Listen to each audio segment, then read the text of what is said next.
আবার চলে যাম। নে তোর কেকে তুই জ্বালা। তা তুই পায়েস খাবি না? বলো মা হ্যাপি বার্থডে টু ইউ দাদা। শেষ।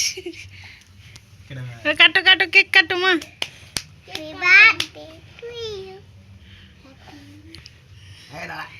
কত হয়ে গেল তোল আর তোল তোল। দাদাকে খাই দাও, দাদাকে খাই দাও। একটু না না এটা বেশি হাতে দিতে হবে না। না না আমি আরে হাতে ছোঁয়াই এটা আমাদের ক্রিম খেলে আমার পেট খারাপ হয়। চিং। না তুই আগে খা দাদা। আমার ক্রিমটা কেক খেলে পেট খারাপ হয়। এনে ক্রিমই উঠেছে। দে ওদের দে পিঙ্কি কেটে দাও তুমি ওদেরকে। না